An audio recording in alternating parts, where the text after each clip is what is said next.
नमस्कार दोस्तों, स्वागत है आपका अपने YouTube चैनल पर। आज हम बात करने वाले हैं दोस्तों फॉरेस्ट गार्ड की नई भर्ती के बारे में जो 2023 में निकाली गई थी, जिसमें 709 पद कुल निकाले गए थे। काफ़ी सारे दोस्तों का सवाल आ रहा है कि सर इसका सिलेबस क्या रह सकता है, और हम इसी वीडियो में दोस्तों बात करेंगे कि जो 2009 में वैकेंसी आई थी 666 पदों के लिए, उसका कट ऑफ क्या गया था।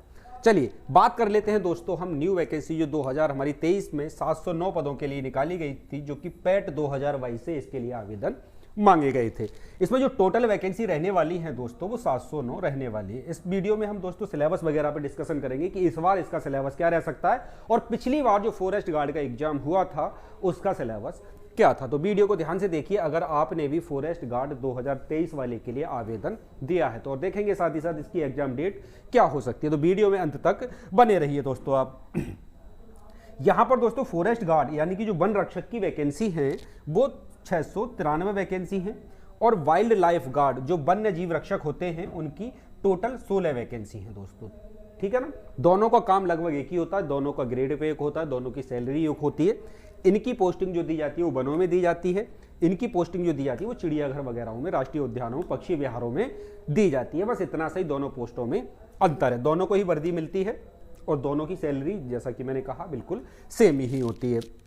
इसके अलावा इसका जो ग्रेड पे रहने वाला है दोस्तों वो 1900 रुपये है ना, यानी कि ग्रुप सी के अंतर्गत यही ग्रेड पे यूपी में अभी चल रहा है।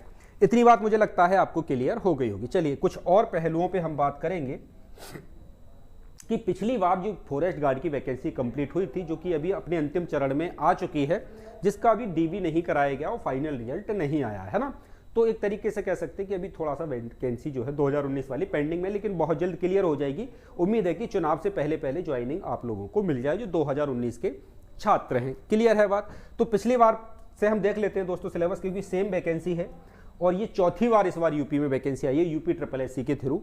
इससे पहले 2015 में आई थी, फिर 2016 में आई थी, 19 में आई थी, और अब ये 23 में आई। तो चौथी वैकेंसी फॉरेस्ट गार्ड की है।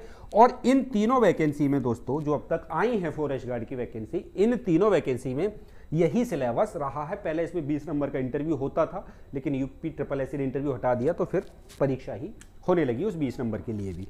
तो पिछली बार के सिलेबस पर दोस्तों गौर करेंगे। यहाँ पर हिंदी में जो पूछे गए थे दोस्तों वो 80 क्वेश्चन पूछे गए थे, रीजनिंग में जो पूछे गए थे वो 60 क्वेश्चन पूछे गए थे, और जीएस में भी 60 क्वेश्चन पूछे गए थे। इसके अलावा दोस्तों कुछ भी वगैरह इसमें नहीं पूछा गया था। हिंदी कहने का मतलब यह है कि इन 3 सब्जेक्ट के अलावा मैथ वगैरह इसमें नहीं पूछा गया था। बात क्लियर हो जाती है। अच्छा, प्रत्येक क्वेश्चन दोस्तों 1 नंबर का था, 200 नंबर का पूर्णांक था, और इस 200 नंबर में से ही मेरिट डिसाइड हुई थी। हम मेरिट पे भी बात करेंगे कि लास्ट टाइम की मेरिट क्या गई, जिससे आपको एक आइडिया लग सकेगा कि अब हमें किस तरीके से तैयारी लेकर के चलनी है, और क्या क्या फिजिकल इसमें रहने वाला है उस पर भी हम बात करने वाले हैं। तो 200 नंबर की दोस्तों परीक्षा हुई थी, इसमें नेगेटिव मार्किंग भी थी, 1/4 यानी कि 0.525 की नेगेटिव मार्किंग भी रखी गई थी। ये वाली बात आपको क्लियर हो जाती है। अच्छा, अगले टॉपिक पे आ जाते हैं। अब हम डिस्कस करते हैं दोस्तों कि पिछले साल का कट ऑफ क्या गया था, फिर हम बात करेंगे सिलेबस के ऊपर।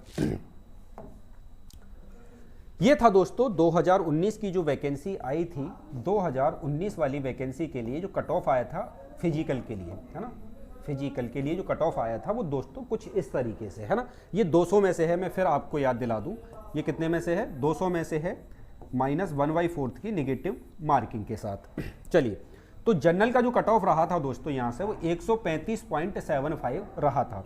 ओबीसी का जो कट ऑफ था, इन तीनों कैटेगरी का कट ऑफ सेम है, आप देख सकते हैं दोस्तों, लेकिन जो फाइनल मेरिट आएगी तो कट ऑफ ही अलग अलग हो जाएगा। अभी सेम कट ऑफ आप देख रहे होंगे, ओबीसी की भी उतनी ही है जितनी जनरल की है, उतनी जनरल की है उतनी ही ईडब्ल्यूएस की है। तो तीनों की कट ऑफ बिल्कुल सेम गई है। यहाँ पे एससी की कट ऑफ 1 नंबर कम चली गई थी दोस्तों, 134.75 थी। एसटी की कट ऑफ काफ़ी कम रहती है क्योंकि यहाँ कैंडिडेट की संख्या थोड़ी कम रहती है, तो 119.75 एसटी की कट ऑफ थी। महिला कट ऑफ जो थी दोस्तों 135 थी, 135.25 नहीं थी, 135 ही कट ऑफ महिलाओं की गई थी। तो ये तो हो गई दोस्तों हमारी प्रीवियस ईयर की कट ऑफ। अब हम डिस्कस कर लेते हैं दोस्तों कि इस बार का सिलेबस फॉरेस्ट गार्ड के लिए क्या रह सकता है, क्यों होगा सॉरी होगा दोस्तों। ये इस बार ये सिलेबस नहीं रहने वाला, क्योंकि यूपी SSSC पैट के थ्रू ये वैकेंसी आई है। तो वनों के अंतर्गत, मतलब जो वनों का सिलेबस होगा, जो फॉरेस्ट गार्ड जिससे मेल खाता सिलेबस होगा वही रखा जाएगा।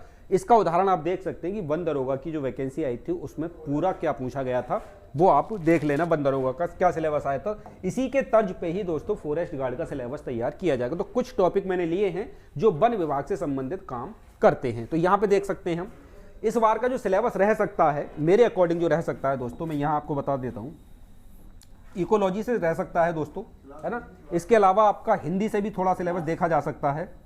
इसके अलावा आप देख सकते हैं कुछ क्वेश्चन आपको रीजनिंग में से भी देखने को, रीजनिंग से भी कुछ क्वेश्चन आपको यहां से देखने को मिल सकते हैं। अच्छा, वन दरोगा में यहां से कुछ नहीं आया था, सीधा इकोलॉजी पूछा गया था। क्या सिलेबस होगा, एक एस्पेक्ट हम लगा के चल रहे हैं, एक अनुमान लगा के चल रहे हैं कि ये सिलेबस हमारा हो सकता है। तो यहां से ये टॉपिक आपको तैयार करने हैं। राष्ट्रीय वन नीति को आपको देखते हुए जाना है, क्योंकि यहाँ से ठीक ठाक क्वेश्चन इस बार मिलेंगे आपको, मतलब यही सिलेबस में शामिल किया जाना है। जहाँ तक वन दरोगा का जो मेरा आइडिया है उसी के अकॉर्डिंग दोस्तों ये सिलेबस होने वाला है, क्योंकि दोनों ही सेम वैकेंसी है। वो दरोगा वाली है और ये वन रक्षक वाली, यानी ये कांस्टेबल की है और वो दरोगा की वैकेंसी है। तो काम दोनों का लगभग एक ही है, आप भी प्रमोट होकर अगला पद आपका दरोगा का ही होता है। तो राष्ट्रीय उद्यान में पक्षी विहार से क्वेश्चन हो सकते हैं, वन बंदोबस्त से हो सकते हैं, वन पारिस्थितिकी, मतलब पूरा इकोलॉजी सिस्टम जो आपका होता है उससे क्वेश्चन यहाँ पर पूछे जाएंगे। तो ये टॉपिक जो मैंने यहाँ पर लिखे, इनसे क्वेश्चन आपको देखने को मिलेंगे। मतलब इस टाइप का सिलेबस आपका रह सकता है, जिसमें अधिक पोर्शन जो देखा जाएगा वो इन चीज़ों का देखा जाएगा। कुछ क्वेश्चन हो सकता है हिंदी के और रीजनिंग के भी डाल दिए जाएं। बात क्लियर हो जाती है। चलिए एक और बात कर लेते हैं दोस्तों यहाँ पर आप लोगों से, इसका फिजिकल वगैरह क्या रहता है, काफ़ी सारे दोस्तों को यहाँ पर डाउट रहता है। तो फिजिकल के बारे में हम चर्चा कर लेते हैं। तो इसमें सबसे पहले तो दोस्तों 168 सेंटीमीटर आपकी हाइट होनी चाहिए। अगर आप जनरल, ईडब्ल्यूएस, ओबीसी, एससी से आते हैं तो आपको इतनी हाइट दिखानी होगी 168 सेंटी। अगर आप एसटी से आते हैं तो आपको 160 सेंटीमीटर हाइट में भी ले लिया जाएगा। महिलाओं की हाइट यहाँ थोड़ी कम ले लेते हैं, 152 सेंटीमीटर पे भी महिलाओं को ले लिया जाता है। तो ये वाली बात आपको क्लियर, हाइट में कोई टेंशन आपको रखनी नहीं। पुरुषों के लिए यहाँ पे हाइट चेस्ट जो मांगा जाता है दोस्तों 79 से 84 मांगा जाता है, या फिर आप ये कह सकते हैं कि सर 80 से 85 आपका चेस्ट होना चाहिए, है ना, जब आपका चेस्ट चेक किया जाएगा। तो ये वाली बात क्लियर हो जाती है। इसके अलावा जो रेस होती है दोस्तों, इसमें 4 घंटे का समय दिया जाता है दोस्तों आपको यहाँ पे, और 25 किलोमीटर आपको चल के दिखाना होता है। 4 घंटे में 25 किलोमीटर आपको चल के दिखाना होगा। बात क्लियर हो जाती है। इसके साथ ही साथ 10 किलो वेट भी आपको लेके चलना होता है। महिलाओं के लिए 4 घंटे में 14 किलोमीटर की रेस हो जाती है दोस्तों। 4 घंटे में 14 किलोमीटर की रेस महिलाओं को कंप्लीट करनी होती है। पुरुषों को 4 घंटे में 25 किलोमीटर की रेस कंप्लीट करनी है, महिलाओं को 4 घंटे में 14 किलोमीटर की रेस कंप्लीट करनी है विद 10 किलो वजन। यानी 10 किलो वजन आपको बालू के तौर पे दिया जाता है, बैग पीछे आपको लगा दिया जाएगा, उसमें आपको लेकर के ये चलना है। तो मुझे आशा है कि आप लोगों को सारी जानकारी अच्छे से मिल गई होगी। मैंने इस वीडियो में प्रीवियस ईयर का कट ऑफ भी आपके साथ डिस्कस किया, क्या सिलेबस हो सकता है, इस टॉपिक पे भी हमने बात की। अब एक अंतिम बात जो दोस्तों बचती है वो एग्जाम डेट को लेकर के बचती है कि सर इसका एग्जाम कब तक हो सकता है। तो यहाँ पे देखने की कोशिश करें दोस्तों आप। देखिए UPSSC के पास ऑलरेडी बहुत सारी वैकेंसी पेंडिंग में चल रही है। कुछ वैकेंसी ऐसी हैं जो अपने अंतिम चरण में हैं, और कुछ वैकेंसी ऐसी हैं जिनको UPSSC को अंतिम चरण तक पहुंचाना है ना। बड़ी वैकेंसी की अगर हम बात करें दोस्तों तो लेखपाल की ज्वाइनिंग बटनी है ना, आयोग इसमें काफ़ी व्यस्त रहने वाला है। इसके अलावा एक बड़ी वैकेंसी BDO की रह जाती है, यहाँ पर इसका रिजल्ट निकालना है। इसके अलावा जूनियर असिस्टेंट की वैकेंसी हो जाती है, इसका भी इनको रिजल्ट निकालना है टाइपिंग के लिए। इसके अलावा कंबाइंड टेक्निकल की एक वैकेंसी हो जाती है ना, ASO की एक वैकेंसी हो जाती है। इसके अलावा बहुत सारी वैकेंसी अभी पेंडिंग में है। तो दोस्तों इस टाइम का मतलब है कि आपको पता है कि आने वाले समय में लोकसभा इलेक्शन है ना, लोकसभा का इलेक्शन है। आचार संहिता आपकी हो सकती है कि 15 मार्च के बाद कभी भी लग जाए, है ना। 15 मार्च के बाद आचार संहिता आपकी कभी भी लग सकती है। बात क्लियर है। तो जब आचार संहिता लग जाएगी तो दोस्तों नए एग्जाम करा पाना काफ़ी मुश्किल काम हो जाता है। तो चुनाव के बाद, मतलब अगर आचार संहिता आपकी मार्च में लगती है, कहने का मतलब ये है अगर इलेक्शन आपका अप्रैल में होता है ना, लोकसभा का इलेक्शन अप्रैल में होता है, तो दोस्तों ये मान के चलिए अप्रैल और मई 2 महीने ये आपका इलेक्शन चलने वाला है। तो नया काम जो शुरू होगा आयोग की तरफ से वो दोस्तों जून 2024 से स्टार्ट होगा। इससे पहले संभावना काफ़ी कम है आपके एग्जाम की। जैसा कि मैंने आपको बताया था बहुत सारी वैकेंसी पेंडिंग में है, और जो वैकेंसी अंतिम चरण में है अपनी उनकी ज्वाइनिंग बांटने की तैयारी सरकार करेगी, जिससे कि अपनी गुडविल बना सके, है ना, समाज की नज़रों में। उसको वोट चाहिए, तो बोर्ड कैसे मिलेगा कि देखो हमने कितनी वैकेंसी दी, कितनी वैकेंसी लोगों को हमने रोजगार दिया, ये सब चीज़ें अब होने वाली है ना। लेखपाल को लेके बहुत भव्य शुभारंभ योगी जी करेंगे। फिर बहुत सारी वीडियो वगैरह के रिजल्ट निकालने पे बहुत ज़्यादा जोर चल रहा है। हाल ही में अभी पैट का रिजल्ट निकाला है, तो आयोग इन सबको लेकर के दोस्तों काफ़ी व्यस्त है। तो अभी आप तैयारी करते रहें। आपके लिए दोस्तों गोल्डन अपॉर्चुनिटी ये है कि आपके पास अभी कम से कम 4 से 5 महीने का ठोस वाला समय है। हो सकता है आपको एक आध महीना और ज़्यादा इसमें मिल जाए। और सबसे अच्छी बात ये है दोस्तों कि ये वैकेंसी, मतलब ये जो जॉब है एक अच्छी जॉब है। कांस्टेबल से तो कह सकते हैं कि 100 गुना अच्छी जॉब है, क्योंकि इसमें कोई मेंटली प्रेशर आपके ऊपर नहीं है, भाग दौड़ की जॉब ज़्यादा नहीं है। इस जॉब के साथ साथ दोस्तों आप दूसरी जॉब की तैयारी भी कर सकते हैं और इसमें प्रमोशन के चांस भी ज़्यादा रहते हैं, क्योंकि फॉरेस्ट वन रक्षक अगर आप तैनात होते हैं तो नेक्स्ट प्रमोशन आपका 5 से 10 साल के बीच में जो होता है वो आपका दरोगा के लिए ही होता है। इसमें हेड कांस्टेबल जैसी कोई चीज़ नहीं होती है, ना ही एएसआई होता है। वन रक्षक और वन रक्षक के बाद सीधा आदमी दरोगा बनता है। इससे पहले दोस्तों 2019 का फॉरेस्ट गार्ड था, उसके लिए मैंने बहुत डेडिकेटेड क्लासेस करी थी, बहुत डेडिकेशन के साथ बच्चों को पढ़ाया था, जिसमें से जिस दिन फाइनल रिजल्ट आएगा मैं आपको दिखाऊंगा कि कितने बच्चे हमारे द्वारा पढ़ाए हुए सेलेक्ट हुए। तो मैंने बहुत बच्चे मुझे जानते भी होंगे, जिन लोगों ने मुझसे फॉरेस्ट गार्ड में माई विगेस्ट क्लासेस पे पढ़ाई की है तो वो मुझे बहुत अच्छे से जानते होंगे।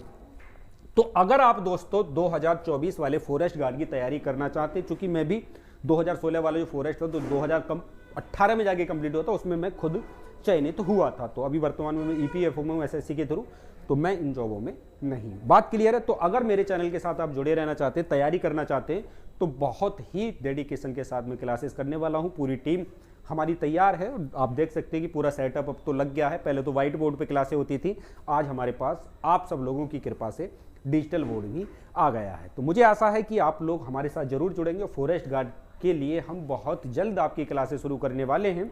जैसे ही यूपीपी का एग्जाम कंप्लीट होगा उसके बाद हम फॉरेस्ट गार्ड की क्लासें कंटिन्यू आपके साथ करते रहेंगे। हमने इसके लिए ग्रुप भी बना दिए हैं। अगर आप जुड़ना चाहते हैं हमारे फॉरेस्ट गार्ड वाले व्हाट्सएप ग्रुप या टेलीग्राम ग्रुप से, तो इसी वीडियो के डिस्क्रिप्शन में दोस्तों मैंने लिंक दे दिया है, आप वहां से जाकर के जुड़ सकते हैं। अधिक जानकारी के लिए दोस्तों आप हमारा NPC Gurukul application play store से दोस्तों डाउनलोड कर सकते हैं और इसी नाम से हमारा टेलीग्राम ग्रुप भी है, ठीक है ना, टेलीग्राम ग्रुप भी है। बात क्लियर हो जाती है आप लोगों को। चलिए, आप लोगों से मुलाकात होगी दोस्तों एक अगली वीडियो में। हमारे ग्रुप को ज्वाइन करिए, हमारे साथ जुड़िए, जिससे कि आप एक बेहतर तैयारी के साथ आगे बढ़ सके और वो व्यक्ति बहुत अच्छे से आपको गाइड कर सकता है जो ऑलरेडी उस एग्जाम को निकाला हुआ हो। बात क्लियर हो जाती है। वीडियो देखने के लिए दोस्तों आप लोगों का बहुत बहुत धन्यवाद। मुलाकात होगी आप लोगों से एक अगली वीडियो में। तब तक के लिए जय हिंद, जय भारत।